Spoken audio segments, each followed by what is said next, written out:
Hey guys, Romie here, so please like, comment, subscribe. Okay. This is my review for Married to Medicine, Season 5, Episode 12. Island Fever. So, it continues on, and it's the next day. Everyone's getting up, everyone's getting ready to go. Darren's back, which means Dr. Heavenly, she's gonna be a little bit calmer, cooler, and copacetic. Um, it's his it's his birthday, or it's it his birthday, or is it his gift? She's offering him a gift, and so that gift will come eventually. We see Dr. Heavenly hanging out with her husband Curtis, and they're on the beach, and Dr. Heavenly, she admits that she's not really comfortable with this whole situation. She's not comfortable with how everyone um, is there with their significant others, and she has to be there with her estranged husband because she didn't say that she wanted him there. She didn't say she wanted to take this trip with him. She just wanted a moment of peace. When she's back at home, she's able to set the parameters. Here, she can't. It's a trip. Everyone's going doing the same stuff, so it is what it is. Now, Dr. Heavenly, she's doing something different with her husband. Like I said, we find out that he has multiple siblings. His father's from Barbados. His father, whatever the relationship was with the mother, as soon as he was born, he came back. The father came back to Barbados, and he never grew up really with his dad. Most of it was on the phone. That's essentially the extent of their relationship. But I believe he did acknowledge that um, uh, there was a moment where wanted to go to summer camp. His father, he did work here and he did amass something, so he was able to send some money back. But it was like 2 weeks later, and the summer camp thing was already done. It was just like, I just wanted one thing from you, one thing, and you weren't able to do that. And so he resented his father for that, and also just not being there in general. And on the other bus ride, we see Toya being Toya. Toya has this nice little, it looks like, oh, that's a nice little accessory. It's a flask. It's a flask. Of course it's a flask. Everyone's getting a little litty. Everyone's getting a little nice. Dr. Heavenly's in the back, just like, oh, God. And this one we also find out, and Toya even said in the confessional that Dr. Heavenly wouldn't be surprised if she took some time to think about what Curtis did, and it was just a matter of it being too soon, being that type of playful when you got in trouble for not keeping your hands to yourself. And that's what it was. Dr. Heavenly was just like, look, understand he's going to do whatever he's going to do, but it's just, there's certain things you should know not to do, especially if you got in trouble for doing some mess like that. Boundaries, like the boundaries of it all, the boundaries, and the fact that you didn't see that as disrespectful. So I said, okay, understood. Now Dr. Heavenly and Darren, they get to the church. Dr. Heavenly called all the churches in Barbados, and the last one she called, they knew Darren's, I believe his name is Brian, either first and last name Brian, where he was buried, because he did die. And so that was her gift to him. He looked shocked. He had this look of, okay, okay. And they went, they saw that he didn't have a tombstone or anything, and that's actually pretty common. So he was buried. Some of his other family members also buried there. But Darren was just like, wow. So Dr. Evans, like, she felt like, she knows that his father and him didn't have the best relationship, but at least with this, he could finally just lay everything to rest and move on. And I said, this is the Dr. Heavenly we've been waiting for. We always see glimpses of this, but it's so nice to just see this side and see this person. This is great. This is great. This is great. This is nice. Shout out to you doing that for your husband, knowing how much it would mean to him. She even gave him a moment to just be, because he was just like, look, when he reconciled with his father, it was one of the most important days of his life, and he was crying because it, it was just really important for him, and him making sure that he was successful and had money and was there for his children. That was everything to him because it was essentially doing all the things that his father didn't do for him. And I said, okay, that's nice. That's really nice. On the bus ride, Toya still keeps putting her and her husband's information out there, and I said, okay, enough is enough. Sometimes you can just reel it back a little in. I know Toya doesn't have the filter, but come on. She keeps talking about how her and her husband don't do it. Her and her husband, and I get it. That's fine if you're telling that to him and your friends every once in a while. Every single conversation that we see on this screen, it comes up. And I understand you're supposed to say what you mean what you say, so that things could change. But come on now. We get it. Mariah and Aiden, they do it all the time, like rabbits. Toya and Eugene's tired. Toya's the one with the high sex drive. And so that's the issue there. Quad and Greg's trying to show some affection, and Quad's clearly not into it. She's like screaming, screaming away like, yo, like, okay, I understand. No, the makeup, no, the hair. What are you doing? Okay, that's enough. So, so they're gonna have to really talk about their relationship and define the parameters of, because Quad wants emotional support. And so I guess for her husband, in his mind, the best way for him to really do that is through physical, which isn't helping. We know that. It's not helping.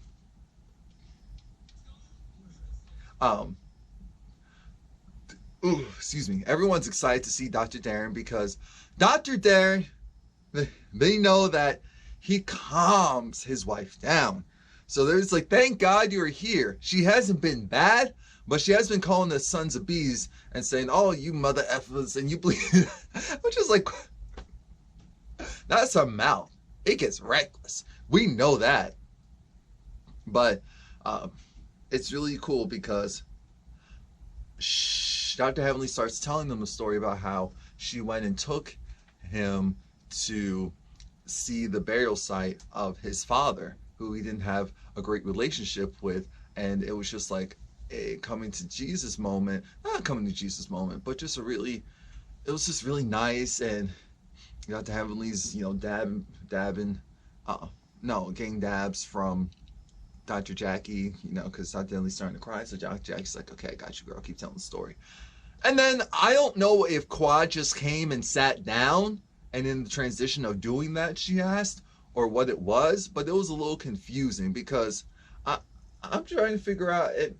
I get it. If she just sat down and she didn't really hear what was going on, then that's one thing. But if she was there and she just started to oh yes, hi, excuse me, waitress, can you give me some ketchup and mix it with some pepper and salt, please? Thank you. I'm in the middle of Dr. Heavenly. Everyone looked at Quad like, all right, Quad, Heavenly's telling the story. And then Simone's like, Quad has a proclivity to be inconsiderate of other people's time and space and feelings. And so I said, well, was that a setup to kind of show that? Or the fact that they got mad, I'm assuming Quad did it while actually listening to Heavenly and just kind of flagging down. But the timing, the optics, none of it was cool. Heavenly was over it. But it was a 2-second thing because she continued her story and it was really nice. And Dr. Simone started crying because she's like, this is the Heavenly that I like. This is the Heavenly that I know. That's why when I asked the other one, I'm like, why? Why? So then the guys start talking about the the newlywed match game and how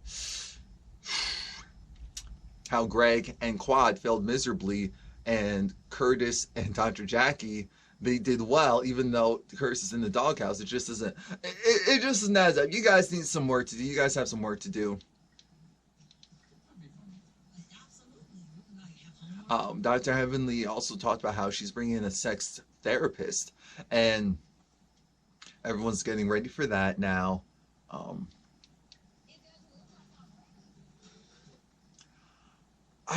dang, Dr. Simone getting a divorce from her husband. Of course, because she acknowledged that they were doing better while it was filming the show, and then things went bad afterwards. But dang, man, dang it. But then they go and they have a nice little eat out. Um, the trip's been good so far. Mariah's like, look, no one's been coming at me. I haven't been coming at anyone, so it's all good. So now it's time to sit down and talk about sex. And as soon as the first question really arises, where was um, the craziest or most adventurous place that you've ever had sex? That's when we see Dr. Darren go and break that glass. He was just like, I'm sorry, I was just holding, and then I didn't realize I was squeezing it. So it was like, you good, you good, you good. It's all right, man. It's all right. And then Dr. Darren's talks about how, this really isn't my thing. Going and talking about our sex life in front of all these people, that's not something I'm really interested in. That's not really, he didn't say that to the group. He said that in confessional. Dr. Heaven's like, it's not for us. It's for the rest. Their relationships are tragic. I'm doing it for them. Anyway. And then Toya starts talking about, so how can you get your spouse to go and, do more things sexually? Because in the confessional, Toya's talking about how Eugene, he's all about missionary, one position, on the bed. I said, Toya, what are you saying? Toya's like, she wants cowgirl, she wants hit from the back, she wants from the side, on the counter. Like, Toya, please stop. Please. Oh, Dr. Simone talks about how in her relationship, the issue is the sex part. Okay, fine. It's the whole thing of I love you, showing that type of affection. Just hearing it, making me feel like he cares and that I am loved. And he's just like, well, when I say it, she reacts a certain way. And so the therapist is trying to tell them, it's about you showing it throughout the day. How much do you think about Simone during a regular day? All the time. So why don't you just go and call her and say, I was just thinking about you. Just like that. Nothing bad, nothing extra. And how you doing? And that could be your way of saying, I love you. Just random check-ins to see how everything's going. And I said, oh, this is Dr. Heavenly, this is actually turning out to be nice. Dr. Heavenly, this is okay. So then we get to Dr. Jackie and Curtis.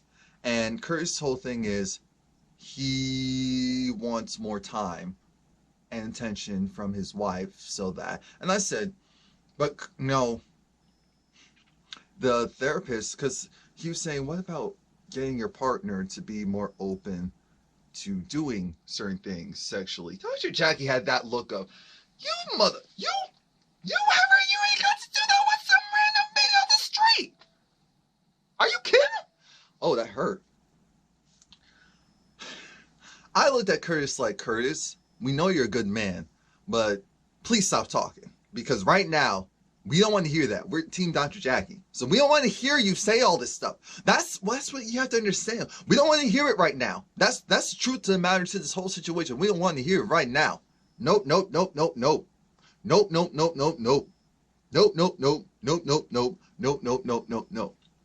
And then the therapist talking about how, well, if you, for example, want to do threesomes or introduce threesomes, you can't just go. And I said, oh my. So then Dr. Heavenly said, well, you know, girl, that's the wrong couple. Do you not know this situation? That's the wrong couple to be talking about threesomes around. I mean, and quiet as kept. Quiet as kept. Who says that? And if we're being really truthful, Curtis already got to go and do his threesome. It was just without Jackie. And then Contessa is like, she's over it. She's over Curtis. She's like, man, he's selfish as bleep.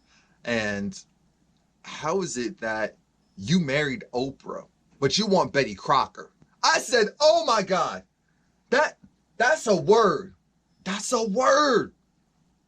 You married Oprah, but you want Betty Crocker. That's all we're trying to say.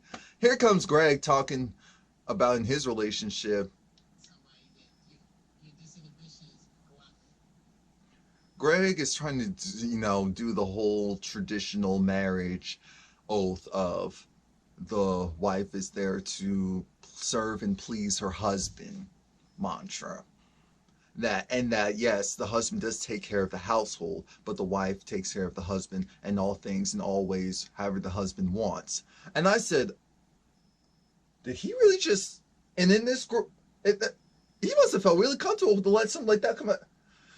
I would rather know your truth and how you feel versus you putting up a front. So I'm glad we know that that's how he kind of feels or wants from his relationship. The reality is you're not going to get that. You're going to have to go and marry someone else, because you can't go get with someone, do certain things, and then say, okay, now after doing all these things for a certain period of time, I want to do these hosts of other things. I want you to act like a porn star. I want you to do that. No, that's not how life works. That's not how life works. Come on now. The therapist does give Dr. Jackie, a pearl about how you make time for what you want to make time for. Because Dr. Jackie said she just feels like her life calling, helping patients, especially ones with breast cancer, because she knows how she felt. And she was just like, well, the thing is, just like how you think a patient will feel if you neglected them, that's how your husband felt within your marriage. And I said, even though you're right, because he ended up cheating, that's why we're like, that's the issue. If this is what he was holding on to hold strong and the cheating stuff never happened, then we could look at Jackie and be like, now Jackie. But that's not the case. But it was a success. That's the sex therapist. I thought she would have been talking more about sex, but this is a mature crowd, so she knew where to keep the focus on. And I'm glad. This was done the right way. This was done the right way. Now it's time to get on the bus. Apparently Eugene and Toya, they had sex last night. It was a good time. Today they're going to do a health screening because, of course, as you know, on the islands, even though, yes, there's access to health care, a lot of people, their focus is just working and providing for their families. And as long as they're eating and for the most part sleeping on some level, feel like they're fine. That's not the case. That's not the reality. So they're doing blood pressure checks, just doing regular physicals. And a lot of their patients are women, which is really important as well. So there's a couple of people that had high blood pressure or weren't taking their blood pressure medication, which is dangerous, because when you have actual high blood pressure and it's not just temporary because of diet or lack of exercise or just general stress, Dr. Jackie was explaining that the capillaries, how it will send, well, one, you could get blood clots, but also you could get a surge and it'll go straight to your heart or your head, and you can die. And I'm glad that she said it bluntly, because that's how you have to do it. That's how you have to do it, especially there. You can't go and sugarcoat something like that. You can die. You will die. You will. Like, you have to either take it or change your diet, exercise, or way of life. Those are your only options. I liked when Eugene was talking to the 18-year-old man saying, look, we both have the same problem. We both need to get rid of this over here, because this is the bad type of fat. This is the fat in the stomach area that really holds the cells that could kill you. And Eugene, at one point, they took his blood pressure, and his was 180 over 110, which I think they said it should be like at max like 125, 130 over 80. So he was dangerously high. They were like, do we need to take you to the hospital? What's going on? And of course we know what's going on. He's stressed because he's working out so much. Not working out so much. He's working. He's working so much in a high stress environment to try and pay down the bills. And he's not taking care of himself with at least getting in some type of workout, or at least changing his diet so that somewhere his body could be taken care of, even if he's not getting sleep. And I like that the women, that they were just talking to him on the side. They weren't being invasive. They're just trying to figure out what's going on. He is someone that was on blood pill medication. He stopped taking it because, of course, he's being stubborn. And then he didn't do the exercise or the dietary change that would have at least supplemented for him not taking that. And they're just like, dude, no, you have to change something now, because this is really bad. And his blood pressure did not go down. He was like, yeah, but it's normally not this bad. I was like, no, we understand, but we want you here for a long time. So you can't, no. And Toy was just saying, look, I'd rather us take longer to pay back the tax stuff, but it's him. He's the one that's just trying to do it all. And I want him to be here. And he was like, in the confessional, he understands. He needs to make changes. Toya is just like, but this isn't the first time. He's trying to make it seem like this is the first time, but this isn't the first time. So I don't, it's kind of like, oh, we'll see. I'll support you and we'll see. And I know some people are like, why don't Toy get a job? Because at this point, but their family dynamic's different. I'm sure he probably is someone that prefers to have his wife at home take care of the kids, and there's nothing wrong with that. And so in order to do that, he has to go and be the main breadwinner. That's just the reality of their setup. Like, I understand why people don't get it. I really don't think that it's just him. I really think that if he wanted her to go and work, he would have blasted it on the cameras so that it will have shamed her to go and do so.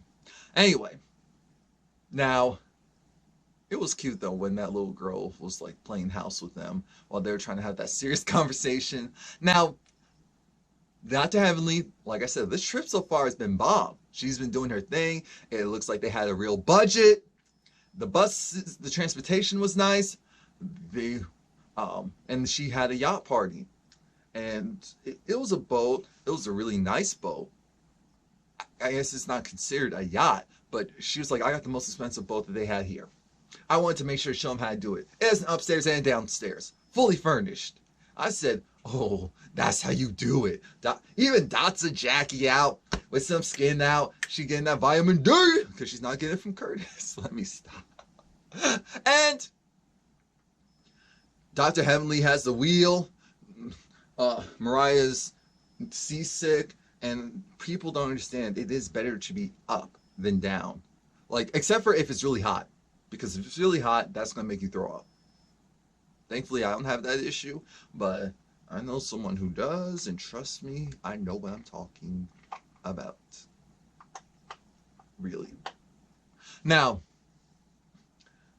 Eugene's talking to Toy and saying he knows he needs to get it together. He feels fine, but he understands that that doesn't mean that he's not, because they're just telling him it doesn't matter how you feel, it's about your actual numbers. That's why you need to go and get your checkups and take your medication, or do dietary and lifestyle changes so that you don't have to be on the medication. Now, this argument came out of nowhere, and that's what kind of irked me, because like I said, this is a nice episode. They could have kept this for next week, but I guess they had to do a lead-in. Greg was like, oh, Mariah, you look like really nautical, like you're the captain of the boat. And she's like, ah. And then Mariah starts talking to Contessa, and Contessa's just like, to be honest with you, I forgot how the conversation shifted, but it was just one of those things like, you know, you're really cool, and honestly don't get why there's such issues, but obviously you're not in the group long enough so you wouldn't know, and it's like fair, but she just feels like you're not giving any worse energy or anything else that everyone else in the group in some way hasn't given. I said, that is true. Now, Mariah was on one a couple of seasons ago, so that's why some of this is based on the previous her. But right now, she hasn't been doing, the last 2 seasons, she hasn't been doing too much. And so the conversation switches because Mariah's like, I just feel like I get more of the brunt. And Dr. Simone acknowledged, yeah, we do handle Mariah differently than we handle, because Quad jumped in. That's when Quad jumped in, and then it was just like, Quad, we do treat you with glove hands because you're more sensitive. And Mariah's just like, it's not fair because Quad gets da. And so then it becomes a Simone versus Quad thing, and I'm like, oh my God, we were having a good moment. Come on now. So that's it. Please like, comment, subscribe.